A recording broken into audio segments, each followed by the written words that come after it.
Okay so have everyone welcome to ACDP academy. ACDP അക്കാഡമിയുടെ പുതിയൊരു വീഡിയോയിലേക്ക് എല്ലാവരെയും സ്വാഗതം ചെയ്യുന്നു. അപ്പോൾ നിങ്ങളിൽ എല്ലാവരും തന്നെ ഈ പറയുന്ന പ്രിലിംസ് എക്സാമിനേഷൻസ് എല്ലാം എഴുതിയതിനു ശേഷം മെയിൻസിന് വേണ്ടിയിട്ട് പ്രിപ്പയർ ചെയ്യുന്നവരായിരിക്കും അല്ലേ? നമുക്ക് 3 സ്റ്റേജുകളിലായിട്ടാണ് ഈ പറഞ്ഞ പ്രിലിംസ് എക്സാമിനേഷൻ കഴിഞ്ഞിട്ടുണ്ടായിരുന്നത്. അപ്പോൾ 3 സ്റ്റേജിലായിട്ട് പ്രിലിംസ് എക്സാമിനേഷൻ കഴിഞ്ഞ് മെയിൻസിന് വേണ്ടി പ്രിപ്പയർ ചെയ്യുന്ന ഒരു ഉദ്യോഗാർത്ഥിയെ സംബന്ധിച്ച് അപ്പോൾ മനസ്സിലാക്കേണ്ട കുറച്ച് കാര്യങ്ങളുണ്ട്. കാരണം നിങ്ങൾ ഓൾറെഡി പഠനം തുടങ്ങിയവർ കാണും. അപ്പോൾ ഈ പഠനം തുടങ്ങുമ്പോൾ അല്ലെങ്കിൽ പറയുന്ന പഠനം മുന്നോട്ടേ കൊണ്ടുപോകുന്ന സമയങ്ങളിൽ ഞാൻ ഈ പറയുന്ന ടോപ്പിക്കുകളൊക്കെ എന്ത് ചെയ്യുക, ആദ്യം ഒന്ന് പഠിച്ചു മാറിയതിനു ശേഷം ബാക്കിയുള്ള ടോപ്പിക്കുകളിലേക്ക് കടക്കാൻ വേണ്ടി ശ്രമിക്കുക. കാരണം ഈ പറയുന്ന മെയിൻസ് ടോപ്പിക് എന്ന് പറയുന്നത് ഏകദേശം ഈ പ്രിലിംസുമായിട്ടൊക്കെ വളരെ സിമിലർ ആയിട്ടുള്ള ടോപ്പിക് ആയതുകൊണ്ട് തന്നെ കുറച്ചുകൂടി പ്രിലിംസിനേക്കാളും കുറച്ചധികം കാര്യങ്ങൾ നമുക്ക് എന്ത് ചെയ്യുക പഠിക്കേണ്ടതായിട്ട് വരും. പിന്നെ ഈ പറയുന്ന പ്രിലിംസിൽ പഠിച്ച കാര്യങ്ങൾ റിവൈസ് ചെയ്യേണ്ടതായിട്ട് വരും എന്നുള്ളതാണ് അല്ലേ? പിന്നെ മറ്റു പ്രധാനപ്പെട്ട പ്രത്യേകത പറഞ്ഞു കഴിഞ്ഞാൽ പ്രിലിംസ് എന്ന് പറയുന്നത് വളരെ കോമൺ പരീക്ഷയാണ്. ഈ പറയുന്ന കമ്പനി ബോർഡ് അസിസ്റ്റന്റ് ആയിക്കോട്ടെ, എക്സൈസ് ഇൻസ്പെക്ടർ ആയിക്കോട്ടെ, സബ് ഇൻസ്പെക്ടർ ആയിക്കോട്ടെ, അഡ്മിനിസ്ട്രേറ്റീവ് ട്രൈബ്യൂണൽ ആയിക്കോട്ടെ, SPCID ആയിക്കോട്ടെ, സബ് ഇൻസ്പെക്ടർ ആയിക്കോട്ടെ, അല്ലെ യൂണിവേഴ്സിറ്റി അസിസ്റ്റന്റ് ആയിക്കോട്ടെ, ഈ പരീക്ഷകൾക്കെല്ലാം തന്നെ ഈ പറയുന്ന കോമൺ പ്രിലിംസ് ആണ്. എന്നാൽ മെയിൻസിലേക്ക് കടക്കുന്ന സമയങ്ങളിൽ സ്പെഷ്യൽ ടോപ്പിക് കൂടി എന്ത് ചെയ്യും, ഇൻക്ലൂഡഡ് ആയിട്ട് വരും എന്നുള്ളതാണ്. അതിൽ ഏറ്റവും കൂടുതൽ ആളുകൾ ഈ പറയുന്ന രീതിയിൽ ഫോക്കസ് ചെയ്ത് പഠിക്കുന്ന പരീക്ഷകൾ എന്ന് പറഞ്ഞു കഴിഞ്ഞാൽ ഒന്നെന്ന് പറയുന്നത് ഈ പറയുന്ന കമ്പനി ബോർഡ് അസിസ്റ്റന്റ്, രണ്ടാമത്തെന്ന് പറഞ്ഞ യൂണിവേഴ്സിറ്റി അസിസ്റ്റന്റുമാണ് അല്ലെ? അപ്പൊ അതിൽ ഈ പറയുന്ന നമ്മൾ ഇന്ന് ഈ പറയുന്ന യൂണിവേഴ്സിറ്റി അസിസ്റ്റന്റുമായിട്ട് ഈ പറയുന്ന BSc ആയിട്ടുള്ള സിലബസിനെ അടിസ്ഥാനപ്പെടുത്തിയാണ് പറഞ്ഞു പോകുന്നത്. ഏറെക്കുറെ കമ്പനി ബോർഡിനെല്ലാം തന്നെ ഒരേപോലെ ഉള്ളൂ. പിന്നെ യൂണിവേഴ്സിറ്റി അസിസ്റ്റന്റിനകത്ത് പറയുന്ന സ്പെഷ്യൽ ടോപ്പിക് 13 മാർക്ക് അടുപ്പിച്ച സ്പെഷ്യൽ ടോപ്പിക് കയറി വരുമോ എന്നുള്ളതേ ഉള്ളൂ. ഓക്കെ, അതുകൊണ്ട് തന്നെ ഈ പറയുന്ന നമ്മൾ മുൻ വർഷങ്ങളിൽ കഴിഞ്ഞിട്ടുണ്ടായിരുന്ന മെയിൻസ് എക്സാമിനേഷൻ, ഈ കഴിഞ്ഞ പ്രിലിംസിനെ അടിസ്ഥാനപ്പെടുത്തിയല്ല പറയുന്നത്, മുൻ വർഷങ്ങളിൽ കഴിഞ്ഞിട്ടുണ്ടായിരുന്ന മെയിൻസ് എക്സാമിനേഷൻ അടിസ്ഥാനപ്പെടുത്തിയിട്ട് ആ സമയങ്ങളിലൊക്കെ വന്നിട്ടുണ്ടായിരുന്ന കുറച്ച് ചോദ്യങ്ങൾ, വളരെ ഇമ്പോർട്ടന്റ് ആയിട്ട് പറയുന്ന ഒരുപാട് ചോദ്യങ്ങൾ വന്ന മേഖലകൾ, അതേപോലെ തന്നെ നമ്മൾ ഈ പറയുന്ന ഈ അടുത്തിടെ കഴിഞ്ഞ പ്രിലിംസിൽ നിന്നൊക്കെ അത്യാവശ്യം ചോദ്യങ്ങളൊക്കെ വന്ന ചില മേഖലകളൊക്കെ ഉണ്ടല്ലോ. അപ്പൊ അതിനകത്ത് നിന്നൊക്കെ എന്ത് ചെയ്യും, നമുക്ക് ബേസ് ചെയ്ത് ഈ ഒരു ടോപ്പിക് നമുക്ക് എന്ത് ചെയ്യും, കവർ ചെയ്ത് പോകാം. അപ്പൊ അതുകൊണ്ട് തന്നെ ആ ടോപ്പിക്കൊക്കെ ഒന്ന് മനസ്സിലാക്കി അതിൽ നിന്നൊക്കെ എന്ത് ചെയ്യും, ആദ്യം തുടങ്ങി വെച്ചതിന് ശേഷം ബാക്കിയുള്ള പോർഷനിലേക്ക് വരികയാണെങ്കിൽ നിങ്ങൾക്ക് അത്യാവശ്യം കുറെ കാര്യങ്ങളൊക്കെ ഈ പറയുന്ന കിട്ടുന്ന 3 മാസം കൊണ്ടോ ആ ഒരു ടൈം കൊണ്ട് നിങ്ങൾക്ക് എന്ത് ചെയ്യാൻ വേണ്ടി ക്ലിയർ ചെയ്യാൻ വേണ്ടി പറ്റും. ഇനി ഒരു 10-70-72 ദിവസങ്ങളൊക്കെ ആയിരിക്കും ചിലപ്പോൾ നിങ്ങളുടെ കയ്യിൽ എന്ത് ചെയ്യുക കിട്ടുക എന്നുള്ളതാണ് അല്ലേ? നമുക്ക് എന്തായാലും തുടങ്ങാം. അപ്പൊ ആദ്യം തന്നെ നമ്മൾ എടുത്തിരിക്കുന്നത് പറഞ്ഞു കഴിഞ്ഞാൽ പറഞ്ഞ പോലെ തന്നെ ഈ പറയുന്ന യൂണിവേഴ്സിറ്റി അസിസ്റ്റന്റിന്റെ ഈ പറയുന്ന സിലബസിനെ മെയിൻ സിലബസ് അടിസ്ഥാനപ്പെടുത്തിയാണ്. അതിന്റെ ഒരു ഒഫീഷ്യൽ ആയിട്ട് സിലബസ് ഇതുവരെ ഈ പറയുന്ന രീതിയിൽ വന്നിട്ടില്ല. ഓക്കെ, ഒഫീഷ്യൽ സിലബസ് അല്ല വന്നിരിക്കുന്നത്. മുൻ വർഷങ്ങളിൽ ചോദിച്ചിട്ടുള്ള അതേ മെയിൻസിന്റെ സിലബസ് ആണ് നമ്മൾ ഇവിടെ എടുത്തിട്ടുള്ളത്. ഓക്കെ, അപ്പൊ അതിനകത്ത് ഈ പറയുന്ന history, geography, economics, Indian constitution, Kerala governance and system of administration, life science, physics, chemistry എന്നിവയുള്ള എല്ലാം തന്നെ നമ്മൾ ഈ പറയുന്ന പ്രിലിംസിനൊക്കെ വേണ്ടിയിട്ട് പഠിച്ചിട്ടുള്ളവയാണ്. അപ്പൊ അതിൽ നിങ്ങൾ ഈ പറയുന്ന രീതിയിൽ ഹിസ്റ്ററിയിലേക്ക് കടക്കുകയാണെങ്കിൽ, ഓക്കെ, ഹിസ്റ്ററി പ്രധാനമായിട്ടും നമ്മൾ പഠിക്കേണ്ടതെന്ന് പറഞ്ഞു കഴിഞ്ഞാൽ കേരള ഹിസ്റ്ററിയിലേക്ക് കടക്കുമ്പോൾ ഈ അറൈവൽ ഓഫ് യൂറോപ്യൻസ് നമ്മൾ കണ്ടതാണ്. ഈ പറയുന്ന പ്രിലിംസ് പരീക്ഷയിലൊക്കെ അത്യാവശ്യം ആദ്യം തന്നെ ഈ പറയുന്ന ഹിസ്റ്ററിയിൽ കുറച്ച് കറക്കിയ ഭാഗം എന്നൊക്കെ പറയുന്നത് ഈ പറയുന്ന അറൈവൽ ഓഫ് യൂറോപ്യൻസിനെ കുറെ ചോദ്യം ഉണ്ടായിരുന്നു അല്ലെ? ഈ പറയുന്ന യൂറോപ്യന്മാരുടെ ഇന്ത്യയിലേക്കുള്ള ആഗമനം, എസ്റ്റാദോ ദെ ഇന്ത്യ എന്നൊക്കെ പറയുന്ന ഈ പറയുന്ന പോർച്ചുഗീസ് ഈസ്റ്റ് ഇന്ത്യ കമ്പനിയുടെ പേരൊക്കെ ചോദിച്ച്, അതേപോലെ തന്നെ ഈ പറയുന്ന കേരളത്തിലെ ഇന്ത്യയിലൊക്കെ ആദ്യമായിട്ട് ഈ പറഞ്ഞ അച്ചടി വിദ്യ കൊണ്ടുവന്നത് ആരാണ്, അല്ലെ കേരളത്തിൽ ആദ്യമായിട്ട് അച്ചടി വിദ്യ കൊണ്ടുവന്നത് ആരാണ്, ഈ പറയുന്ന ഹൂത്തൂസ് മലബാറിക്കസുമായി ബന്ധപ്പെട്ടൊക്കെ ചോദ്യങ്ങളൊക്കെ നമ്മൾ കണ്ടതുകൊണ്ട് തന്നെ ഈ പറയുന്ന രീതിയിൽ arrival of Europeans, contribution of യൂറോപ്യൻസും ഹിസ്റ്ററി അതെന്ത് പഠിച്ചു നോക്കുക. പിന്നെ ഹിസ്റ്ററി ഓഫ് ട്രാവൻകൂറും അത് വളരെ ഇമ്പോർട്ടൻ്റ് ആണ്. കാരണം നിങ്ങൾ ഏത് പരീക്ഷ എടുത്ത് നോക്കിയാലും ഹിസ്റ്ററി ഓഫ് ട്രാവൻകൂർ എന്ന് പറയുന്നത് വളരെ ഇമ്പോർട്ടൻ്റ് ആയ ഒരു ടോപ്പിക് തന്നെയാണ്. ഈ പറയുന്ന പ്രിലിംസ് എടുത്ത് വെച്ച് നോക്കിയാലും പ്രിലിംസിനകത്ത് ഈ പറയുന്ന ഹിസ്റ്ററി ഓഫ് ട്രാവൻകൂർ എന്ന് പറയുന്നതും ഇമ്പോർട്ടൻ്റ് ആയിരുന്നു. ഈ പറയുന്ന മാർത്താണ്ഡവർമ്മ നയിച്ചിട്ടുണ്ടായിരുന്ന യുദ്ധങ്ങളെയും അതുമായിട്ട് ബന്ധപ്പെട്ട കാര്യങ്ങളെല്ലാം തന്നെ എന്ത് ചെയ്യുന്നുണ്ട്, അവിടെ പ്രതിപാദിച്ചിട്ടുണ്ടായിരുന്നത് കൊണ്ട് തന്നെ അതും പഠിച്ചു നോക്കുക. പിന്നെ കേരളത്തിലെ പ്രധാനപ്പെട്ട നവോത്ഥാന നായകന്മാർ അവർ നടത്തിയിട്ടുണ്ടായ പ്രധാനപ്പെട്ട ഈ സമരങ്ങൾ, മറ്റു കാര്യങ്ങൾ, ഈ പറഞ്ഞ കല്ലുമാല സമരം ആയിക്കോട്ടെ, മുക്കൂത്തി സമരം ആയിക്കോട്ടെ, അതേപോലെ തന്നെ ഈ പറഞ്ഞ സത്യാഗ്രഹങ്ങൾ ഇല്ലേ, ഈ പറയുന്ന രീതിയിൽ കേരളത്തിലുള്ള ഈ പറഞ്ഞ വൈക്കം സത്യാഗ്രഹം, ഗുരുവായൂർ സത്യാഗ്രഹം, അല്ലെ ക്ഷേത്രപ്രവേശന വിളംബരം, അപ്പൊ അത്തരത്തിലുള്ള കാര്യങ്ങളൊക്കെ എന്ത് ചെയ്യും, ഒന്ന് പഠിക്കുക. ഓക്കെ, അതേപോലെ തന്നെ മെമ്മോറിയൽ, ഈ പറയുന്ന മലയാളി മെമ്മോറിയലുമായി ബന്ധപ്പെട്ട കാര്യങ്ങൾ, ഈഴവ മെമ്മോറിയൽ, അതേപോലെ തന്നെ ഈ പറഞ്ഞ ലാൻഡ് റിഫോംസുമായിട്ട് ബന്ധപ്പെട്ട് കിടക്കുന്ന കാര്യങ്ങൾ, അതേപോലെ തന്നെ ഈ പറയുന്ന രീതിയിൽ അങ്ങനെയുള്ള കുറച്ച് കാര്യങ്ങളൊക്കെ എന്ത് ചെയ്യുന്നു നോട്ട് ചെയ്ത് വെച്ച് പഠിക്കുക. ഇന്ത്യയിലേക്ക് കടക്കുകയാണെങ്കിൽ ഇന്ത്യൻ ഹിസ്റ്ററിയിൽ നിന്നും ഈ പറയുന്ന പ്രിലിംസിൽ നമ്മൾ ഇച്ചിരി കറക്കിയിട്ടുണ്ടായിരുന്നു മുഗളിൽ സാമ്രാജ്യത്തിൽ നിന്നുള്ള കുറച്ച് ചോദ്യങ്ങളായിരുന്നു. ഔറംഗസേബും അക്ബറുമായിട്ട് ബന്ധപ്പെട്ട, ജസീയുമായി ബന്ധപ്പെട്ട കുറച്ച് ചോദ്യങ്ങളായിരുന്നു. എന്നാൽ ഇന്ത്യൻ ഹിസ്റ്ററിക്ക് വരുന്ന സമയങ്ങളിൽ ആദ്യം സ്ട്രെസ് ചെയ്ത് വെച്ച് പഠിക്കേണ്ട ഭാഗങ്ങൾ എന്ന് പറഞ്ഞു കഴിഞ്ഞാൽ ഇൻഡിപെൻഡൻസ് മൂവ്മെന്റ്സ്, ഈ പറയുന്ന ഇന്ത്യയിൽ പ്രധാനമായിട്ട് നടന്നിട്ടുള്ള ഇൻഡിപെൻഡൻസ് മൂവ്മെന്റുകൾ ഏതെല്ലാമാണ്, അതിൽ മഹാത്മാഗാന്ധിയെ ബന്ധപ്പെട്ട് കിടക്കുന്ന കാര്യങ്ങൾ അല്ലേ? അപ്പൊ അതുമായി ബന്ധപ്പെട്ട് കിടക്കുന്ന കാര്യങ്ങളൊക്കെ എന്ത് ചെയ്യുക, ആദ്യം ഒന്ന് പഠിച്ചു മാറാൻ വേണ്ടി ശ്രമിക്കുക. അതിനുശേഷം ബാക്കിയുള്ള മേഖലകളിലേക്ക് നിങ്ങൾ എന്ത് ചെയ്യുക, കൈവെക്കുന്നതായിരിക്കും ഇച്ചിരി നല്ലതെന്ന് പറയുന്നത് അല്ലേ? അപ്പൊ അതൊന്ന് പഠിച്ചു പറഞ്ഞ ശേഷം പിന്നെ നിങ്ങൾക്ക് വേണമെങ്കിൽ ഈ പറയുന്ന 1850s റിവോൾട്ടോ അല്ലെ, അപ്പൊ അതുമായിട്ട് ബന്ധപ്പെട്ട് കിടക്കുന്ന കാര്യങ്ങളോ, അല്ലെങ്കിൽ ഈ പറയുന്ന രീതിയിൽ അക്ബറുമായി ബന്ധപ്പെട്ട് കിടക്കുന്ന കാര്യങ്ങൾ, അക്ബറുമായിട്ട് ബന്ധപ്പെട്ട കാര്യങ്ങൾ പഠിക്കുന്ന സമയങ്ങളിൽ NCERT പുസ്തകങ്ങളൊക്കെ ഒന്ന് വായിച്ചു നോക്കുക എന്നുള്ളത് നന്നായിരിക്കും. കാരണം അത്യാവശ്യം ചോദ്യങ്ങളൊക്കെ വന്നിട്ടുണ്ടായിരുന്ന മേഖല NCERTയുടെ ഈ മുഗൾ ഹിസ്റ്ററിയായിട്ട് ബന്ധപ്പെട്ട് കിടക്കുന്ന, മുഗൾ ഹിസ്റ്ററി തന്നെ ഒരു വലിയ പോർഷനായിട്ട് NCERTയിലുണ്ട്. അപ്പൊ അതുകൊണ്ട് തന്നെ അതുമായിട്ട് ബന്ധപ്പെട്ട ഭാഗങ്ങളിൽ നിന്നാണ് ചോദ്യങ്ങൾ വന്നിട്ടുണ്ടായിരുന്നത്. അപ്പൊ മുഗൾ ഹിസ്റ്ററിക്ക് ഒരുപാട് ഇമ്പോർട്ടൻസ് കൊടുക്കണമെന്നുള്ളതല്ല, ഈ ഇൻഡിപെൻഡൻസ് മൂവ്മെന്റ് മഹാത്മാഗാന്ധിയെ ബന്ധപ്പെട്ട് കിടക്കുന്ന കാര്യങ്ങൾ എന്ത് ചെയ്യുക, ഒന്ന് വായിച്ച് പഠിക്കുക. അതിനൊപ്പം തന്നെ എന്ത് ചെയ്യാം, സമയം കിട്ടുവാണെങ്കിൽ കിട്ടുവാണെങ്കിൽ ഈ പറയുന്ന NCERT എടുത്ത് വായിച്ചു പോകുന്നത് നന്നായിരിക്കും. വേൾഡ് ഹിസ്റ്ററിക്കകത്ത് ഈ പറയുന്ന രീതിയിൽ വേൾഡ് ഹിസ്റ്ററിയിൽ ഈ പറയുന്ന യുണൈറ്റഡ് നേഷൻസും അതുമായി ബന്ധപ്പെട്ട് കിടക്കുന്ന കാര്യങ്ങൾ അല്ലെ, യുണൈറ്റഡ് നേഷൻസ് ഓർഗനൈസേഷൻസ്, വിവിധ ഓർഗനൈസേഷൻസ്, അത് ബന്ധപ്പെട്ട് കിടക്കുന്ന ഇന്റർനാഷണൽ ഓർഗനൈസേഷൻസിൽ നിന്നാണ് പ്രധാനപ്പെട്ട ചോദ്യങ്ങൾ വരാറുള്ളത്. ഓക്കെ, അപ്പൊ അതിനകത്ത് കൂടുതൽ ഇമ്പോർട്ടൻസ് കൊടുക്കുക. പിന്നെ ഈ UN എന്നൊക്കെ പറയുന്ന ഒരുപാട് കുറെ ഉണ്ടായതുകൊണ്ട് തന്നെ നിങ്ങൾക്ക് ഈ പറയുന്ന രീതിയിൽ അത് അവസാനത്തേക്ക് വേണമെങ്കിൽ മാറ്റി വെക്കാം. ഈ പറയുന്ന പരീക്ഷ അടുക്കുന്ന സമയങ്ങളിലേക്ക് നിങ്ങൾക്ക് വേണമെങ്കിൽ ഇതൊന്ന് മാറ്റി വെച്ചതിന് ശേഷം ബാക്കിയുള്ള ടോപ്പിക്കുകൾ കവർ ചെയ്യുന്നത് നന്നായിരിക്കും. കാരണം അത് പിന്നാലെ എന്ത് ചെയ്യുന്നു, വായിച്ച് നോക്കിയ ശേഷം പഠിച്ച് പരീക്ഷകൾക്ക് വേണ്ടിയിട്ട് പോകാൻ വേണ്ടി പറ്റും. ഓക്കെ, ഈ പറയുന്ന എക്സാം ഡേറ്റിനോട് കടുപ്പിച്ച സമയങ്ങളിൽ റിവിഷനൊക്കെ മുമ്പായിട്ട് തന്നെ, റിവിഷനുകൾ കുറച്ച് ദിവസം എടുക്കുമല്ലോ, അപ്പോൾ അതിന് മുമ്പായിട്ട് തന്നെ UN ഇന്റർനാഷണൽ ഓർഗനൈസേഷൻ എടുക്കുന്നത് നന്നായിരിക്കും. പിന്നെ ജോഗ്രഫിയിലേക്ക് വരികയാണെങ്കിൽ earth structure, pressure belt and wind, അതൊക്കെ വളരെ ഇമ്പോർട്ടൻ്റ് ആയ ഒരു ഭാഗം തന്നെയാണ്. കൂടാതെ തന്നെ എൽനിനോ ഒക്കെ, ഓക്കെ, എൽനിനോയായിട്ട് ബന്ധപ്പെടുന്ന കാര്യം, ലാനിനോയായിട്ട് ബന്ധപ്പെടുന്ന കാര്യങ്ങൾ, പ്രഷർ ബെൽറ്റ്സുകൾ, ഓരോ വിൻഡിനെയൊക്കെ അറിയപ്പെടുന്ന പേരുകൾ, അത് എവിടെ നിന്ന് എവിടേക്കൊക്കെ അടിക്കുന്നു എന്നുള്ളത്, അപ്പൊ അതൊക്കെ എന്ത് ചെയ്യുന്നു വായിച്ചു നോക്കുക. പിന്നെ അറ്റ്മോസ്ഫിയർ റോക്സ് വളരെ ഇമ്പോർട്ടൻ്റ് ആണ്.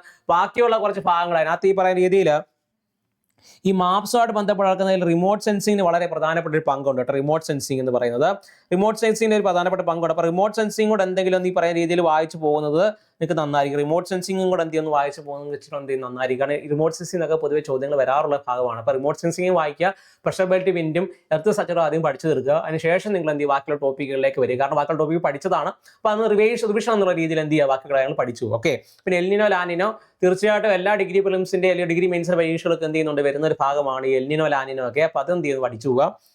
ഇന്ത്യയുടെ ഈ പറയുന്ന ജോഗ്രഫിയിലേക്ക് കടക്കുകയാണെങ്കിൽ പൊതുവെ ഈ പറയുന്ന ഫിസിയോഗ്രഫി, ഇന്ത്യയുടെ ഫിസിയോഗ്രഫിയുടെ ബന്ധപ്പെട്ട് ഈ പറയുന്ന നോർത്തേൺ മൗണ്ടൻ റീജിയൻസ്, റിവേഴ്സ് ഒഴുകി പോകുന്ന ഈ പറഞ്ഞ നോർത്തേൺ പ്ലെയിൻസുമായി ബന്ധപ്പെട്ടത്, പെനിൻസുല പ്ലേറ്റുമായി ബന്ധപ്പെട്ട് നടക്കുന്നതൊക്കെ പൊതുവെ ചോദ്യങ്ങൾ വരുന്നതാണ്. അതിന്റെ കൂട്ടത്തിൽ നിങ്ങൾ ഈ പറയുന്ന രീതിയിൽ ഇൻഡസ്ട്രീസും കൂടെ, ഈ പറയുന്ന രീതിയിൽ ഇൻഡസ്ട്രീസ്, അതേപോലെ തന്നെ ഈ ഉരുക്ക് നിർമ്മാണശാലകളൊക്കെ, അതൊക്കെ എവിടെയെല്ലാമാണെന്നുള്ളത്, പിന്നെ NHO ബന്ധപ്പെട്ട എന്തെങ്കിലും പഠിക്കണമെന്നുണ്ടെങ്കിൽ NHO അല്ലെങ്കിൽ പറയുന്ന വാട്ടർ വേസുമായി ബന്ധപ്പെട്ട എന്തെങ്കിലും വായിക്കണമെങ്കിൽ അതെന്ത് ഒന്ന് നോട്ട് ചെയ്ത് വെക്കുക. ഓക്കെ, അതൊക്കെ ഒന്ന് നോട്ട് ചെയ്ത് വെച്ച് വായിക്കാന്നുള്ളതേ ഉള്ളൂ. ബാക്കിയുള്ള ഈ പറഞ്ഞ ഫിസിയോഗ്രഫിയായിട്ട് ബന്ധപ്പെടുന്ന, ഇന്ത്യൻ ഫിസിയോഗ്രഫിയെ ബന്ധപ്പെട്ട് നടക്കുന്ന കാര്യങ്ങളൊക്കെ എന്ത് ചെയ്യുന്നു പഠിച്ചു നോക്കുക. കേരളത്തിലേക്ക് വരുമ്പോൾ പൊതുവെ പറയുന്ന ചോദ്യങ്ങൾ വരാറുള്ളത് ഈ പറഞ്ഞ കേരളത്തിൽ പ്രധാനപ്പെട്ട നദികളും അല്ലെങ്കിൽ ഈ പറയുന്ന രീതിയിൽ ആവാസ വ്യവസ്ഥയോടൊക്കെ ബന്ധപ്പെട്ടായിരിക്കും. അപ്പോൾ അതെന്ത് ചെയ്യുക, നോട്ട് ചെയ്ത് വെക്കുക കേട്ടോ. പിന്നെ ഈ പറയുന്ന എക്കണോമിക്സിലേക്ക് കടക്കുകയാണെങ്കിൽ എക്കണോമിക്സിലെ ഈ പറയുന്ന ഇന്ത്യ എക്കോണമി ആദ്യമായിട്ട് ബന്ധപ്പെട്ട കാര്യങ്ങൾ, അതേപോലെ തന്നെ പ്ലാനിംഗ് കമ്മീഷൻ വളരെ ഇമ്പോർട്ടൻ്റ് ആണ്. കാരണം ഈ പറയുന്ന രീതിയിൽ പ്ലാനിംഗ് കമ്മീഷനും 5 ഇയർ പ്ലാനുമായിട്ട് ബന്ധപ്പെട്ടല്ലേ നമ്മൾ കണ്ടതാണ്. 5 ഇയർ പ്ലാനിൽ നിന്നൊക്കെ കുറെ ചോദ്യങ്ങളൊക്കെ ഫസ്റ്റ് സ്റ്റേജിലൊക്കെ എന്ത് ചെയ്യുന്നുണ്ട്, ചോദ്യങ്ങളൊക്കെ വന്നതാണ്. 5 ഇയർ പ്ലാനോട് ബന്ധപ്പെട്ട്, ഗ്രീൻ റെവല്യൂഷനോട് ബന്ധപ്പെട്ട്, അല്ലെ ഈ പറയുന്ന ഹൈ ഈൽഡിംഗ് വെറൈറ്റീസോട് ബന്ധപ്പെട്ട് ചോദ്യങ്ങൾ വന്നതുകൊണ്ട് തന്നെ ഗ്രീൻ റെവല്യൂഷന് അതിന്റെ കൂട്ടത്തിൽ വെച്ച് പഠിക്കാൻ ശ്രമിക്കുക. ഓക്കെ, ഗ്രീൻ റെവല്യൂഷന്, അതേപോലെ തന്നെ പ്ലാനിംഗ് കമ്മീഷന്, നീതി ആയോഗം സ്കിപ്പ് ചെയ്യരുത്. കാരണം ഈ പറയുന്ന നീതി ആയോഗിനകത്ത് ഈ പറയുന്ന രീതിയിൽ ചോദ്യങ്ങൾ വരാനുള്ള സാധ്യതയുള്ളതാണ്. ഫൈനാൻഷ്യൽ ഇൻസ്റ്റിറ്റ്യൂഷൻസ് ഏതെല്ലാമാണെന്നുള്ളത്, പിന്നെ ഇന്ത്യയിലെ GST അല്ലെ ഈ പറയുന്ന രീതിയിൽ GSTയോട് ബന്ധപ്പെട്ട് കിടക്കുന്ന കാര്യങ്ങളൊക്കെ എന്ത് ചെയ്യുന്നു നോക്കി പഠിക്കുക കേട്ടോ. GST എങ്ങനെയാണ്, അതുമായിട്ട് ബന്ധപ്പെട്ട് കിടക്കുന്ന കാര്യങ്ങളൊക്കെ എന്തെല്ലാമാണെന്ന് നോക്കുക. പിന്നെ എന്ന് പറഞ്ഞ ഇന്ത്യൻ കോൺസ്റ്റിറ്റ്യൂഷൻ എന്ന് പറഞ്ഞാൽ ഈ പറയുന്ന പ്രിലിംസിന് കോൺസ്റ്റിറ്റ്യൂഷൻ അപ്പാടെ പല പരീക്ഷകളും ചോദ്യമേ ഒന്നും ഇല്ലായിരുന്നു. പിന്നെ ഇടയ്ക്കെങ്ങാണ്ടാണ് ഈ പറയുന്ന കോൺസ്റ്റിറ്റ്യൂഷൻ്റെ ഒരു വളരെ മഴ പെയ്യുന്ന പോലെ ഒരു ചോദ്യമൊക്കെ വന്നിട്ടുണ്ടായിരുന്നു അല്ലേ. ഈ പറയുന്ന മരുഭൂമി മഴ പെയ്യുന്ന ചില ചോദ്യങ്ങൾ ഇടയ്ക്കെങ്ങാണ്ട് ഒന്ന് വന്ന് പോയിട്ടുണ്ടെങ്കിലേ ഉള്ളൂ. എന്നിരുന്നാൽ ഈ പറയുന്ന മെയിൻസിന് കോൺസ്റ്റിറ്റ്യൂഷൻ ചോദ്യങ്ങൾ വരത്തില്ല എന്ന് പറയാൻ വേണ്ടി പറ്റത്തില്ല. അപ്പൊ അതുകൊണ്ട് തന്നെ കോൺസ്റ്റിറ്റ്യൂഷൻ പഠിച്ചു വെക്കുക. പിന്നെ സബ് ഇൻസ്പെക്ടർ പരീക്ഷകൾക്ക് വേണ്ടിയിട്ടോ എക്സൈസ് ഇൻസ്പെക്ടർ പരീക്ഷകൾക്ക് വേണ്ടിയിട്ടോ SPCD ഒക്കെ വേണ്ടി പഠിക്കുന്നവരുണ്ടെങ്കിൽ, അഡ്മിനിസ്ട്രേറ്റീവ് ട്രൈബ്യൂണലൊക്കെ വേണ്ടി പഠിക്കുന്നവരൊക്കെ ഉണ്ടെങ്കിൽ തീർച്ചയായിട്ടും കോൺസ്റ്റിറ്റ്യൂഷൻ സ്കിപ്പ് ചെയ്യാതെ തന്നെ പഠിക്കുക. SIക്ക് വേണ്ടി പഠിക്കുന്നവരെ നിർബന്ധമായിട്ടും പഠിക്കണം. സ്പെഷ്യൽ ടോപ്പിക്കായിട്ട് ബന്ധപ്പെട്ട് ഇന്ത്യൻ കോൺസ്റ്റിറ്റ്യൂഷൻ ഓൾറെഡി പഠിക്കാനുണ്ട്.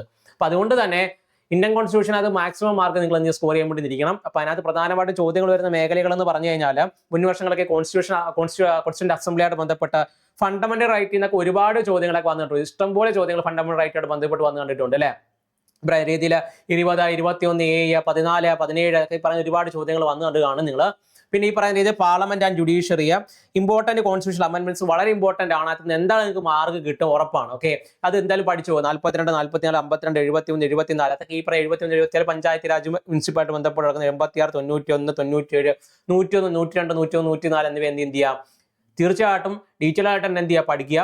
അതിന്റെ കൂട്ടത്തിൽ നിങ്ങൾ ഈ പറഞ്ഞ രീതിയിൽ ഇലക്ഷൻ കമ്മീഷനുമായിട്ട് ബന്ധപ്പെടുന്ന കാര്യങ്ങൾ അല്ലെ, ഇലക്ഷൻ കമ്മീഷൻ ഓഫ് ഇന്ത്യ, അതേപോലെ സ്റ്റേറ്റ് ഇലക്ഷൻ കമ്മീഷൻ, അത് ഈ പറഞ്ഞ രീതിയിൽ മറ്റേ കൂട്ടത്തിൽ എന്ത് ചെയ്യുന്നു വായിച്ചു പോകുന്നതായിരിക്കും നല്ലത്. കാരണം ഞാൻ ആദ്യം പറഞ്ഞ ടോപ്പിക്കുകളൊക്കെ ഒന്ന് പഠിച്ചു മാറിയതിനു ശേഷം ബാക്കി പിന്നെ ഇലക്ഷൻ കമ്മീഷനിലേക്ക് വന്നതിന് ശേഷം പിന്നെ ഫൈനാൻസ് കമ്മീഷനുമായി ബന്ധപ്പെട്ട് കിടക്കുന്ന വായിച്ചു നോക്കിയ ശേഷം ബാക്കിയിലേക്ക് കടക്കുന്നത് നിങ്ങൾക്ക് എന്ത് ചെയ്യാൻ പറ്റും, ഒരുപാട് മാർക്ക് അവിടെ സ്കോർ ചെയ്യാൻ വേണ്ടി പറ്റും. കാരണം ഈ പറഞ്ഞ ഇലക്ഷൻ കഴിഞ്ഞതിന് ശേഷമാണ്, ഇലക്ഷൻ കഴിഞ്ഞ സമയം കൂടിയാണ്. പിന്നെ ഈ പറഞ്ഞ രീതിയിൽ പേ കമ്മീഷനും മറ്റു കാര്യങ്ങളൊക്കെ കേന്ദ്രത്തിലേക്ക് വന്നു കഴിഞ്ഞു. അപ്പൊ അതുകൊണ്ടൊക്കെ തന്നെ നിങ്ങൾ എന്ത് ചെയ്യുക, അതൊന്ന് നോക്കിയൊക്കെ നന്നായിരിക്കും. ഓക്കെ, പിന്നെ അതിന്റെ കൂട്ടത്തിലെ ഒരു കാര്യം ഓർത്തിരിക്കുക, ഈ പറയുന്ന നാഷണൽ ഹ്യൂമൻ റൈറ്റ്സ് കമ്മീഷന്, വനിതാ കമ്മീഷന്, അല്ലെ, വനിതാ കമ്മീഷൻ വളരെ ഇമ്പോർട്ടന്റ് ആണ്. പിന്നെ അതേപോലെ തന്നെ പറഞ്ഞ SC/ST ആയിട്ട് ബന്ധപ്പെട്ട കമ്മീഷനൊക്കെ അത് പിന്നെ അവസാനം നോക്കിയാലും മതി. ഓക്കെ, അതൊക്കെ എന്ത് ചെയ്ത് നോട്ട് ചെയ്ത് നോക്കണം കേട്ടോ. ഇതിന്റെ കൂട്ടത്തിൽ പഠിച്ചു പോകണം. പിന്നെ Kerala governance and system of administration എന്ന് പറയുമ്പോൾ അതിനകത്ത് ഈ പറയുന്ന രീതിയിൽ basics of socio economic development ബന്ധപ്പെട്ട് കിടക്കുന്ന കാര്യങ്ങൾ, അതിനകത്ത് ഈ പറയുന്ന ക്ഷേമ പദ്ധതികളെ ബന്ധപ്പെട്ട്, ഈ വയോജനങ്ങളെ ബന്ധപ്പെട്ട് അങ്ങനെ കിടക്കുന്ന കുറച്ച് ക്ഷേമ പദ്ധതികളുണ്ടല്ലോ. അപ്പൊ അതേപോലെ തന്നെ വിദ്യാഭ്യാസപരമായിട്ടുള്ള ഈ പറയുന്ന ലിറ്ററസി മിഷനെ ബന്ധപ്പെട്ട് കിടക്കുന്ന കാര്യങ്ങളാ, അല്ലേ? അപ്പൊ അതൊക്കെ എന്ത് ചെയ്യാന്ന് നോട്ട് ചെയ്ത് വെക്കുക. പിന്നെ എന്താണുള്ളത്, പിന്നെയെന്ന് പറഞ്ഞു കഴിഞ്ഞാൽ ഈ പറഞ്ഞ വാട്ടർഷെഡ് മാനേജ്മെന്റ് ഇമ്പോർട്ടൻ്റ് ആണ്. വാട്ടർഷെഡ് മാനേജ്മെന്റ് അതേപോലെ തന്നെ എംപ്ലോയ്മെന്റ് ആൻഡ് ലേബർ ഒക്കെ എന്ത് ചെയ്യുമെന്ന് നോക്കി ചെയ്ത് വെക്കണം. പിന്നെ നോക്കി വെക്കണം. പിന്നെ ഈ ഗവർണൻസ് പറയുമ്പോൾ പ്രധാനമായിട്ട് ഈ പറഞ്ഞ കേരളവുമായിട്ട് ബന്ധപ്പെട്ട് കിടക്കുന്ന ഈ ഗവർണൻസ് ഒക്കെ എന്ത് ചെയ്യുമെന്ന് നോട്ട് ചെയ്ത് വെക്കണം. അപ്പോൾ ഈ പറഞ്ഞ എംപ്ലോയ്മെന്റ് ആൻഡ് ലേബറിന് പഠിക്കുമ്പോൾ തന്നെ അതിനകത്ത് ഈ പറഞ്ഞ രീതിയിൽ എംപ്ലോയ്മെന്റ് തരുന്നതായിട്ട് ബന്ധപ്പെട്ട് കിടക്കുന്ന ഡിപ്പാർട്ട്മെന്റ്, ലേബർ ഡിപ്പാർട്ട്മെന്റുമായിട്ട് ബന്ധപ്പെട്ട് കിടക്കുന്നത്, പിന്നെ തൊഴിലുറപ്പ് പദ്ധതി അതിപ്പോൾ മാറി, ഇപ്പോൾ VBG റാംജിയിലേക്ക് മാറി. അപ്പോൾ അതുമായി ബന്ധപ്പെട്ട് അതിന്റെ എങ്ങനെയാണ് സംഭവം, ഈ പറയുന്ന 60-40 എന്നൊക്കെ പറഞ്ഞ ഡിസ്ട്രിബ്യൂഷൻ ഉണ്ടല്ലോ, അപ്പൊ 125 ദിവസത്തെ തൊഴിൽ ദിനങ്ങൾ എന്നൊക്കെ പറഞ്ഞ് കിടക്കുന്നത്, അത് എന്തായാലും ഡീറ്റെയിൽ ആയിട്ട് പഠിക്കാൻ ശ്രമിക്കുക കേട്ടോ, അതൊക്കെ ഒന്ന്. ഓക്കെ, പിന്നെ സാമൂഹിക സാമ്പത്തിക വികസന ബന്ധപ്പെട്ട് കിടക്കുന്ന ക്ഷേമ പദ്ധതികളൊക്കെ എന്ത് ചെയ്യുന്നു നോട്ട് ചെയ്ത് വെക്കുക, സർക്കാരിന്റെ പദ്ധതികൾ. പിന്നെ ഈ അടുത്തിടെ ഈ വയോജന കമ്മീഷനൊക്കെ വന്നതുകൊണ്ട് തന്നെ, വയോജന കമ്മീഷൻ, വയോജന വകുപ്പൊക്കെ വരുന്നത് കൊണ്ട് തന്നെ അതൊക്കെ എന്ത് ചെയ്യുന്നു നോട്ട് ചെയ്ത് വെക്കണം കേട്ടോ. പിന്നെ ഈ ഗവേണൻസ് പഠിക്കുക. പിന്നെന്താണ്, ലൈഫ് സയൻസിലേക്ക് വരികയാണെങ്കിൽ അതിനകത്ത് ഈ പറഞ്ഞ രീതിയിൽ ബേസിക് ഫാക്ട്സ് കുറച്ച് അധികം ഉണ്ട് ബേസിക് ഫാക്ട്സ് ഹ്യൂമൻ ബോഡി. അപ്പോൾ അതിന് മുമ്പായിട്ട് തന്നെ നിങ്ങൾ ബയോളജിയിലേക്ക് കടക്കാം. ഇപ്പോൾ ലൈഫ് സയൻസിലേക്ക് കടക്കുന്നതിന് മുമ്പായിട്ട് തന്നെ ഈ ലൈഫ് സ്റ്റൈൽ ഡിസീസസ് ഒക്കെ പെട്ടെന്ന് പഠിച്ചു മാറാൻ വേണ്ടി പറ്റും. കമ്മ്യൂണിക്കൽ ഡിസീസ് ആൻഡ് കോസ്റ്റീവ് ഓർഗാനിസംസും അതും പെട്ടെന്ന് പഠിച്ചു മാറാൻ വേണ്ടി പറ്റും. വിറ്റാമിൻസ് മിനറൽസ് ആൻഡ് ഡിഫിഷ്യൻസി ഡിസീസസും അതും ഈ പറഞ്ഞ ഒരു ദിവസം അടക്കം പറഞ്ഞ രീതിയിൽ നമുക്ക് എന്ത് ചെയ്യാം, അതും പഠിച്ചു മാറും. അപ്പോൾ അത് കഴിഞ്ഞ ശേഷം പിന്നെ എന്തിലേക്ക് വരിക, ഈ പറഞ്ഞ ബേസിക് ഫാക്ട്സ് ഹ്യൂമൻ ബോഡി. അത് കുറച്ചധികം ഉണ്ട്, അല്ലേ? ഈ പറയുന്ന ശരീരവുമായി ബന്ധപ്പെട്ട് കുറച്ച് അധികം കാര്യങ്ങളുണ്ട്. അപ്പോൾ അതുകൊണ്ട് തന്നെ ഈ life style diseases, vitamins and deficiency diseases, communicable diseases ഒക്കെ എന്ത് പഠിച്ചതിന് ശേഷം എന്തിലേക്ക് വരുന്നതായിരിക്കും നല്ലത്, ഈ പറഞ്ഞ രീതിയിൽ ബേസിക് ഫാക്ട്സ് ഹ്യൂമൻ ബോഡിയിലേക്ക് വരുന്നതായിരിക്കും നല്ലത്, അല്ലേ? പിന്നെ ഫിസിക്സിലേക്ക് വരികയാണെങ്കിൽ ഫിസിക്സിനകത്ത് പ്രധാനമായിട്ടും ചോദ്യങ്ങൾ വരുന്ന മേഖല എന്ന് പറഞ്ഞു കഴിഞ്ഞാൽ ഈ പറയുന്ന മോഷനുമായി ബന്ധപ്പെട്ട ന്യൂട്ടൺസ് ലോസ് ഓഫ് മോഷന്, പിന്നെ ലൈറ്റ്, ഗ്രാവിറ്റേഷനുമായി ബന്ധപ്പെട്ട് നടക്കുന്ന മേഖലകളാണ്. അപ്പോൾ ഓൾറെഡി നിങ്ങൾക്ക് ആ സിലബസ് ഒക്കെ എടുത്ത് വെച്ച് നോക്കിക്കഴിഞ്ഞാൽ അതുപോലെ കാര്യങ്ങളൊക്കെ കാണാൻ വേണ്ടി പറ്റും. അപ്പോൾ അതിൽ നിന്നൊക്കെ എന്ത് ചെയ്യുക, ചോദ്യങ്ങൾക്ക് ആദ്യം എടുത്ത് പഠിക്കുക. ബാക്കിയുള്ള മേഖലകൾക്ക് വായിച്ച് പഠിച്ചത് വരെ കാണും. അപ്പോൾ അതിനകത്ത് ബാക്കിയുള്ള കാര്യങ്ങളൊക്കെ എന്ത് ചെയ്യുക, പിന്നെ പഠിക്കാൻ വേണ്ടി വെച്ച ശേഷം ആദ്യം ഈ ഒരു അത്യാവശ്യം ഈ പറയുന്ന സ്ട്രെസ് ചെയ്ത് പഠിക്കുന്ന മേഖലകൾ എന്ത് ചെയ്യുക, ഒന്ന് പഠിച്ചു മാറുക കേട്ടോ. പിന്നെ ഈ പറയുന്ന ഇത് കെമിസ്ട്രിയിലേക്ക് വരികയാണെങ്കിൽ ഗ്യാസ് ലോസ് വളരെ ഇമ്പോർട്ടന്റ് ആണ്. ഈ ബോയിൽസ് ലോയായിട്ട് ബന്ധപ്പെട്ടൊക്കെ ഈ പറയുന്ന ചോദ്യങ്ങൾ വരാം, അല്ലെ? വരാൻ വേണ്ടി സാധ്യതയുണ്ട്. ഇപ്പൊ അതുപോലെ എലമെന്റ്സുമായി ബന്ധപ്പെട്ട് കിടക്കുന്ന കാര്യങ്ങൾ, അല്ലെ? എലമെന്റ്സുമായി ബന്ധപ്പെട്ട് കിടക്കുന്ന കാര്യങ്ങൾ. പിന്നെ ഈ പറയുന്ന metals and non metals, acid ബേസുകൾ, pH വാല്യൂ, ആൽക്കലോയിഡ്സ് ഒക്കെ എന്ത് ചെയ്യാം, ഇമ്പോർട്ടന്റ് ആണ്. അത് നോട്ട് ചെയ്ത് വെക്കുക. ആർട്സിലേക്ക് വരുമ്പോൾ ഈ പറയുന്ന രീതിയിൽ ആർട്സ്, സ്പോർട്സ്, ലിറ്ററേച്ചർ, ഓക്കെ, അതിലേക്ക് കടക്കുകയാണെങ്കിൽ ഈ പറയുന്ന രീതിയിൽ important audio visual arts forms in Kerala's. അതേപോലെ തന്നെ സ്പോർട്സിലേക്ക് കടക്കുകയാണെങ്കിൽ സ്പോർട്സിൽ നിങ്ങൾ പ്രധാനമായിട്ട് നോട്ട് ചെയ്ത് വെക്കേണ്ട കാര്യം എന്ന് വെച്ചാൽ ഈ അടുത്തിടെ സ്പോർട്സിൽ കിട്ടിയിട്ടുണ്ടായിരുന്ന അവാർഡുകൾ, അത് ഈ പറയുന്ന കറണ്ട് അഫയേഴ്സിൽ ഓൾറെഡി ഒക്കെ പറഞ്ഞു പോകുന്ന കാര്യങ്ങളൊക്കെ തന്നെയാണ്. എന്നിരുന്നാലും ഈ സ്പോർട്സിൽ പല മേഖലകളിലായിട്ട് കിട്ടിയിട്ടുണ്ട്. ഇപ്പോൾ IPL ആയിക്കോട്ടെ, FIFA ആയിക്കോട്ടെ, ഈ പറഞ്ഞ ബാഡ്മിന്റൺ ആയിക്കോട്ടെ, ഈ പറഞ്ഞ ചെസ്സുകളായിക്കോട്ടെ. അപ്പം അതിനകത്ത് നിന്നൊക്കെ ഈ പറഞ്ഞ രീതിയിൽ പ്രധാനമായിട്ടും കിട്ടിയിട്ടുണ്ടായിരുന്ന അവാർഡുകൾ, ഈ പറഞ്ഞ സാഫിനകത്തൊക്കെ ഈ പറയുന്ന രീതിയിൽ വുമൺ സാഫിനകത്ത് ഈ പറയുന്ന ഇന്ത്യ കിരീടം നേടിയ പോലെ തന്നെ അതേപോലുള്ള ഒരുപാട് കാര്യങ്ങളുണ്ടല്ലോ. അപ്പൊ ഈ പറയുന്ന കിരീടം നേടിയ രാജ്യങ്ങൾ, അതേപോലെ തന്നെ ആരൊക്കെ വിജയിച്ചിട്ടുണ്ടായിരുന്നു, ഏത് രാജ്യങ്ങളാണ് മുന്നിലുണ്ടായിരുന്നത്, അപ്പൊ അതൊക്കെ എന്ത് ചെയ്യുന്നു പഠിക്കുക കേട്ടോ. അപ്പൊ അതെന്ന് പറഞ്ഞാൽ പ്രധാനമായിട്ട് ചോദ്യം വരുന്ന മേഖലകളാണല്ലോ. അപ്പൊ അതുകൊണ്ട് തന്നെ എന്ത് ചെയ്യുക, ഇമ്പോർട്ടന്റ് അവാർഡ്സ് ഒക്കെ ഒന്ന് വായിച്ചു പോവുക. പിന്നെ ഈ പറഞ്ഞ രീതിയിൽ ഗെയിംസ് അതുമായിട്ട് ബന്ധപ്പെടുന്ന ഇവന്റുകൾ ഇവിടെയാണ് നടക്കുന്നത്. കാരണം ഈ പറഞ്ഞ ഫിഫയായിട്ട് ബന്ധപ്പെട്ട് പ്രിലിംസിൽ ഒരു ചോദ്യം ഉണ്ടായിരുന്നു, അല്ലെ? ഈ പറഞ്ഞ FIFA എവിടെയാണ് നടക്കുന്നത് ബന്ധപ്പെട്ട് 3 രാജ്യങ്ങളിലായിട്ടാണ് നടക്കുന്നത്, അല്ലെ? അപ്പൊ അതുമായി ബന്ധപ്പെട്ട് എന്ത് ചെയ്യുന്നുണ്ട് ചോദ്യം ഉണ്ടായി. പിന്നെ FIFA ഈ പറയുന്ന കപ്പുമായിട്ട് ബന്ധപ്പെട്ട് വുമൻസിന് കപ്പുമായിട്ട് ബന്ധപ്പെട്ട് ചോദ്യം എന്ത് ചെയ്തിട്ടുണ്ടായിരുന്നു. അപ്പൊ അതുകൊണ്ട് തന്നെ അതൊക്കെ എന്ത് ചെയ്ത് നോട്ട് ചെയ്തൊക്കെ ഫിഫയായിട്ട് ബന്ധപ്പെടുന്ന കാര്യങ്ങളൊക്കെ. അതേപോലെ തന്നെ അതായത് ഈ പറഞ്ഞ സ്പോർട്സ് ആണ്, ഈ പറഞ്ഞ ഗെയിംസിന്റെ ഇവന്റ്സ്, അതുമായി ബന്ധപ്പെട്ട പ്ലെയേഴ്സ്, അവർക്ക് കിട്ടിയ അച്ചീവ്മെന്റ്സ്, ഈ പറയുന്ന എന്താണ് ഈ പറയുന്ന ബാഡ്മിന്റൺ ടൂർണമെന്റ് ഒക്കെ എന്ത് ചെയ്യുന്നുണ്ട് പൊതുവെ ചോദ്യങ്ങളകത്ത് വരുന്ന ഭാഗങ്ങളാണ്, അല്ലെ? അപ്പൊ അതെന്ത് ചെയ്യാൻ നോട്ട് ചെയ്ത് വെക്കുക. പിന്നെ ലിറ്ററേച്ചർ എന്ന് പറയുമ്പോൾ ഈ പറയുന്ന main works of the literature related to each movement of the authors, അതേപോലെ തന്നെ famous works and their characters. ഈ പറയുന്ന രീതിയിൽ അടുത്തിടെ വന്ന പ്രിലിംസിനെയൊക്കെ ചോദ്യം എടുത്ത് വെച്ച് നോക്കുകയാണെങ്കിൽ ചില എഴുത്തുകാർ അവർ കഥാപാത്രങ്ങൾ, കഥയുമായി ബന്ധപ്പെട്ട കാര്യങ്ങളൊക്കെ എന്ത് ചെയ്യുന്നുണ്ട് ചോദിച്ചിട്ടുണ്ട്, അല്ലെ?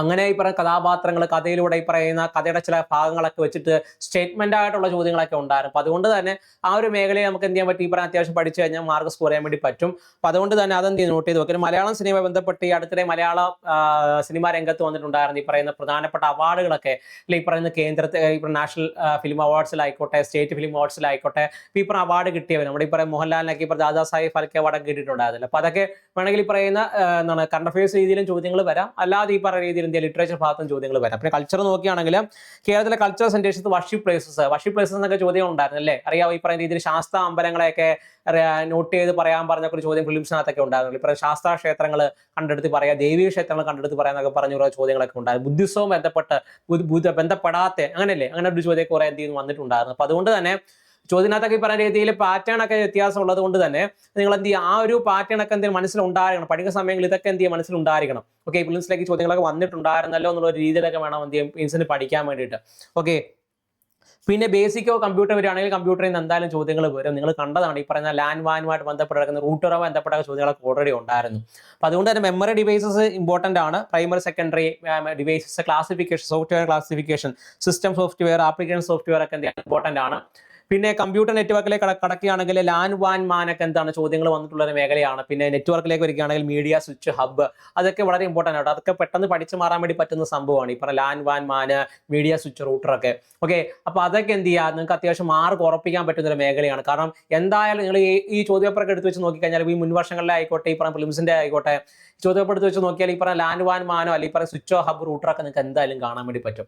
ഓക്കെ, ഇപ്പം അതുകൊണ്ട് തന്നെ അതെന്ത് ചെയ്യുക, IT എന്നൊക്കെ നിങ്ങൾ പഠിക്കുന്നുണ്ടെങ്കിൽ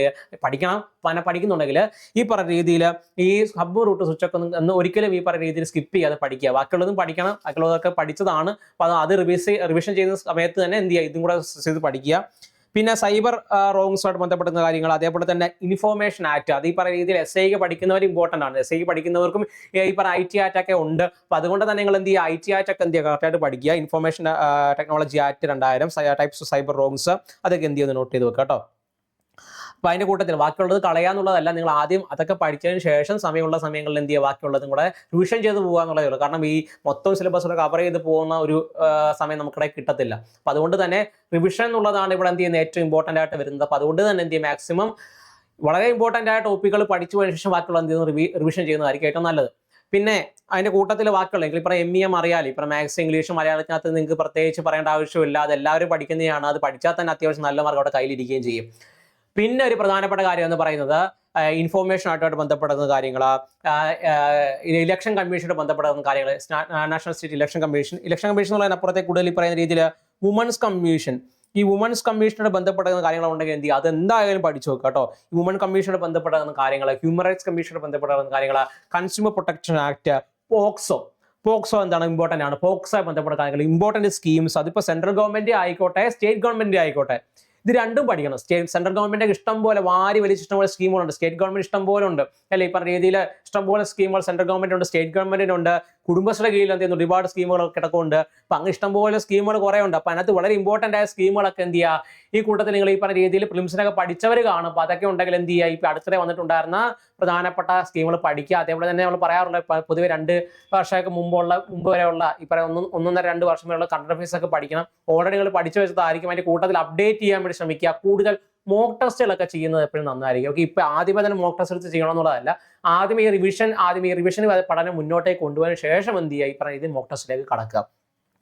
ഓക്കെ, അപ്പൊ അത്ര തന്നെ ഉള്ളൂ. പിന്നെ ഒരു പ്രധാനപ്പെട്ട കാര്യം എന്ന് പറയുന്നത് ഈ പറയുന്ന രീതിയിൽ സിവിൽ എക്സൈസ് ഓഫീസറിനായിക്കോട്ടെ, അതിൽ SIയിലേക്ക് വേണ്ടി പഠിക്കുന്നവരൊക്കെ ആയിക്കോട്ടെ, മറ്റ് പരീക്ഷകൾ പഠിക്കുന്നവരായിക്കോട്ടെ, ഈ SI ഒക്കെ എനിക്ക് തോന്നുന്നു 10-40 മാർക്കിന് അടുപ്പിച്ച് തന്നെ സ്പെഷ്യൽ ടോപ്പിക്ക് തന്നെ നല്ലൊരു മാർക്ക് അവിടെ സ്കോർ ചെയ്യാൻ വേണ്ടി പറ്റും. നല്ലൊരു മാർക്ക് സ്പെഷ്യൽ ടോപ്പിക്കിന് സ്കോർ ചെയ്യാൻ വേണ്ടി പറ്റും. അപ്പോൾ അങ്ങനെയുള്ളവർ സ്പെഷ്യൽ ടോപ്പിക്കിന് ഇമ്പോർട്ടൻസ് നൽകി സ്പെഷ്യൽ ടോപ്പിക്ക് പഠിക്കുക. കാരണം ഓൾറെഡി നിങ്ങൾക്ക് ഈ പറഞ്ഞ രീതിയിൽ ബാക്കിയുള്ള പരീക്ഷകൾക്ക് ഇൻഫോർമേഷൻ IT ആക്ട് പഠിക്കേണ്ടതായിട്ട് വരും, പോക്സോ പഠിക്കേണ്ടതായിട്ട് വരും, പിന്നെ എന്താണ് പോക്സോ പഠിക്കേണ്ടതായിട്ട് വരും, പിന്നെ ഈ പറയുന്ന രീതിയിൽ എന്താണ് ബാക്കിയുള്ള കോൺസ്റ്റിറ്റ്യൂഷൻ എന്തായാലും പഠിക്കേണ്ടതായിട്ട് വരും. അപ്പോൾ അതുകൊണ്ട് തന്നെ അത് മറ്റേ സ്പെഷ്യൽ ടോപ്പിക്കിനകത്തെല്ലാം ഉള്ളത് കൊണ്ട് തന്നെ നിങ്ങൾ എന്ത് ചെയ്യാം, സ്പെഷ്യൽ ടോപ്പിക് അത്യാവശ്യം പഠിച്ചു കഴിഞ്ഞാൽ നല്ലൊരു മാർക്ക് അവിടെ സ്കോർ ചെയ്യാം. ബാക്കിയുള്ളതും കൂടെ എന്ത് പഠിച്ചു പോയാൽ മതി. ഓക്കെ, അപ്പോൾ അതുകൊണ്ട് തന്നെ സ്പെഷ്യൽ ടോപ്പിക്കിന് എന്ത് ചെയ്യും, സ്പെഷ്യൽ ടോപ്പിക് ഉള്ള ഭാഗങ്ങൾക്ക് എന്ത് ചെയ്യുക, അത്ര ഇമ്പോർട്ടൻസ് കൊടുത്ത് തന്നെ എന്ത് ചെയ്യുക, പഠനം മുന്നോട്ടേക്ക് കൊണ്ടുപോകുക നിങ്ങളെ കൊണ്ട് കഴിയും. അപ്പോൾ ആദ്യം ഈ ഒരു പാഠഭാഗങ്ങളെല്ലാം പഠിച്ച് സെറ്റാക്കിയതിനു ശേഷം എന്ത് ചെയ്യുക, ബാക്കിയുള്ള മേഖലകളിലേക്ക് കടക്കുന്നതായിരിക്കും എന്ത് ഇച്ചിരി ഉചിതം. ഓക്കെ, കാരണം ഇമ്പോർട്ടൻ്റ് ആയ പഠന മേഖലയൊക്കെ ഞാൻ പഠിച്ചു കഴിഞ്ഞാൽ ആത്മവിശ്വാസവും ബാക്കിയുള്ള പ്രിലിംസിനൊക്കെ പഠിച്ചത് കൊണ്ട് തന്നെ റിവിഷൻ ചെയ്ത് എന്ത് ചെയ്യാം മുന്നോട്ടേക്ക് വന്നു കഴിഞ്ഞ് കഴിഞ്ഞാൽ എന്ത് ചെയ്യും വളരെ പ്രയോജനം ചെയ്യും. പിന്നെ പ്രിലിംസിലൊക്കെ ചോദിച്ചുള്ള കുറച്ച് ചോദ്യങ്ങൾ അതിൻ്റെ മേഖലകളൊക്കെ ആ സമയമൊക്കെ ഉണ്ടെങ്കിൽ എന്ത് ചെയ്യുന്ന എടുത്ത് വെച്ച് നോക്കുക. ഓക്കെ, അപ്പം അതിൻ്റെ എവിടെ നിന്നാണ് ചോദ്യങ്ങളൊക്കെ വന്നിട്ടുണ്ടായിരുന്നൊക്കെ എടുത്ത് വെച്ച് നോക്കുക. കാരണം ചിലതിനകത്തൊക്കെ ഈ പറഞ്ഞ UPSലൊക്കെ ചില ബേസ് ചെയ്ത് കിടക്കുന്ന കുറച്ച് ചോദ്യങ്ങളുണ്ടായിരുന്നു. പിന്നെ UGC എന്താണ് എനിക്ക് തോന്നുന്നത് നെറ്റോ സെറ്റിൻ്റെ മറ്റാണ് ഒരു പരീക്ഷയിലെ ഒരു ചോദ്യം, ഈ പ്രസ്താവ ഇന്ത്യയുടെ ഒക്കെ ചോദ്യമൊക്കെ പണ്ട് നെറ്റിൻ്റെ സെറ്റിൻ്റെ പരീക്ഷ UGCയുടെ പരീക്ഷയിൽ ചോദിച്ച ചോദ്യം അതേപോലെ തന്നെ വന്നിട്ടുണ്ടായിരുന്നു അല്ലേ. അതെന്ത് ചെയ്യുക മനസ്സിലാക്കി എന്ത് ചെയ്യുക പഠിക്കാൻ വേണ്ടി ശ്രമിക്കുക. പിന്നെ ഈ പറഞ്ഞ രീതിയിൽ പഠനമൊക്കെ മുന്നോട്ടേക്ക് കൊണ്ടുപോകുന്ന സമയങ്ങളിൽ ഈ പറഞ്ഞ രീതിയിൽ എങ്ങനെ പഠനം മുന്നോട്ടേക്ക് കൊണ്ടുപോകണമെന്ന് അറിയില്ല, റാങ്കിലേക്ക് തന്നെ എത്തിച്ചേരണമെന്ന് അറിയാതെ നിൽക്കുന്ന വഴിമുട്ടി നിൽക്കുന്ന ഒരുപാട് ഉദ്യോഗാർത്ഥികൾ കാണും അല്ലേ. അപ്പോൾ അവർക്ക് വേണ്ടിയിട്ട് നമ്മൾ ഈ പറഞ്ഞ രീതിയിൽ നമ്മൾ ACB അക്കാഡമിയിൽ നമ്മൾ ഡിഗ്രി മെയിൻസിന് വേണ്ടിയിട്ട് നമ്മൾ ബാച്ച് സ്റ്റാർട്ട് ചെയ്തിട്ടുണ്ട്. അത് ഈ പറഞ്ഞ സിലബസ് ബേസ്ഡ് ആയിട്ടുള്ള ഈ പറഞ്ഞ ക്ലാസ്സുകളും അതുപോലെ നോട്ടുകളും എല്ലാം അവിടെ പ്രൊവൈഡഡ് ആണ്. കൂടാതെ തന്നെ മോക്ക് ടെസ്റ്റുകൾ നമുക്ക് എന്ത് ചെയ്യും പ്രൊവൈഡ് ചെയ്യുന്നതായിരിക്കും. റെക്കോർഡ് ക്ലാസ്സുകൾ ലൈവ് ക്ലാസ്സുകൾ എല്ലാം അതിനകത്ത് എന്ത് ചെയ്യും ഭാഗമായിട്ട് ഉണ്ടാകുന്നതായിരിക്കും. അപ്പോൾ അതേപോലെ തന്നെ ഒരു കംപ്ലീറ്റ് കവറേജ് നമുക്ക് എന്ത് ചെയ്യും ലഭ്യമാകുന്നത്. അപ്പോൾ ഈ പറഞ്ഞ രീതിയിൽ നിങ്ങൾ ഈ പറഞ്ഞ പ്രിലിംസിന് വേണ്ടി പഠിച്ച പോലെ അല്ല, ഇത് ക്വാളിഫൈ നേച്ചർ അല്ല. ഇവിടെ നിങ്ങൾ എന്ത് മാർക്ക് മേടിക്കുന്നു, പ്രിലിംസിന് മാർക്ക് മേടിച്ചു എന്നുള്ളതിനപ്പുറത്തേക്ക് നിങ്ങൾ ഇവിടെ മെയിൻസിന് എന്ത് മാർക്ക് മേടിക്കുന്നു എന്നുള്ളതിലാണ് എന്ത് ചെയ്യുന്നത് ഈ പറയുന്ന രീതിയിൽ ജോലി ഇരിക്കുന്നത്. കാരണം ഈ പറയുന്ന കമ്പനി ബോർഡിനകത്തും ഈ മറ്റേ ഈ പറയുന്ന യൂണിവേഴ്സിറ്റി അസിസ്റ്റന്റിനകത്തൊക്കെ ഈ പറയുന്ന നിയമനം നടക്കും. ഈ പറയുന്ന കൂടുതൽ നിയമനം ഈ പറയുന്ന കമ്പനി ബോർഡിനകത്താണല്ലേ. കമ്പനി ബോർഡിനകത്ത് എനിക്ക് KSFE മറ്റേ കടങ്ങുന്നതും പിന്നെ KSRTC കടങ്ങുന്ന 2 ഭാഗമായിട്ട് മറ്റാണ് ഇപ്പോൾ വിളിച്ചിട്ടുള്ളത് അല്ലേ.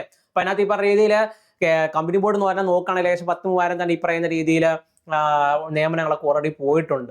പിന്നെ യൂണിവേഴ്സിറ്റി എന്ന് പറയുമ്പോൾ അതിനേക്കാൾ കുറവേ ഉള്ളൂ, ഏകദേശം 300 സംതിങ് അടുപ്പിച്ചാണ് ഇപ്പൊ യൂണിവേഴ്സിറ്റി അസിസ്റ്റന്റ് പോയിട്ടുള്ളത്. അതിനേക്കാളും നിയമനം കുറവാണ്.